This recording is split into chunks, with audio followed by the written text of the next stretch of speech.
सम्पूर्ण प्रियजनहरूमा जय मसीह प्रभुलाई धन्यवाद होस्। अनि आज हामी विशेष गरिकन सिद्धकुमार गाउँपालिका वडा नम्बर 4 मा रहेको सौडोटा सल्यानमा छौँ। सौडोटादेखि हामी माथि सल्यान जिल्लाकै प्रख्यात प्रसिद्ध लोकप्रिय कुमाक डाँडामा छौँ।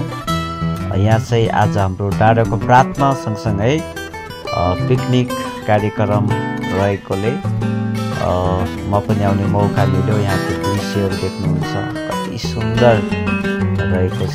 अनि अहिले विशेष गरिकन यहाँको वन जङ्गल हावापानी सबै कुरा राम्रो रहेको छ।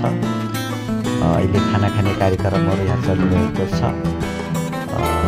सबैजना खाना खानको लागि तयारी हुनुहुन्छ, कतिजना खाँदै हुनुहुन्छ। प्रभुलाई धन्यवाद होस्। अनि यता सरहरूले खाना खाइरहनु भएको छ। एकदमै हाँसिरहेको सरहरू, हाई सरहरू खाना खाँदै हुनुहुन्छ। Hello, okay. अनि यहाँ भाइहरूले खाँदैछ, सानो भाइहरूले। यता अगाडितिर दाजुहरू बसिरहनु भएको छ। अनि यहाँ चाहिँ कोल्ड ड्रिङ्क रहेको छ खाना पश्चात। अनि यहाँ बाजे हेलो यता पनि बसिरहनु भएको छ।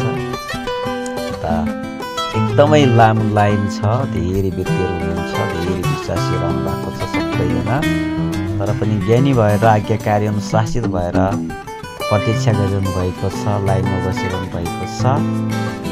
यता भाइ बहिनीहरूले खाना खाँदै हुनुहुन्छ। अनि सायद खप्न जाने कोसिस गर्दै हुनुहुन्छ, जाँदै हुनुहुन्छ जस्तो छ।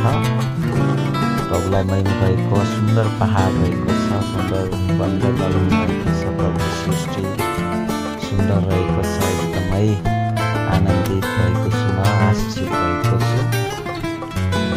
आएर प्रार्थना गर्ने मौका प्रभुले दिनुभयो। प्रभुलाई धन्यवाद होस्। अनि यहाँ एकदमै लामो लाइन रहेको छ। अनि खाना खानेछौँ। प्रभुलाई धन्यवाद होस्। सबैजनालाई जय मसीह। प्रभुले सबैजनालाई आशिष दिनुभएको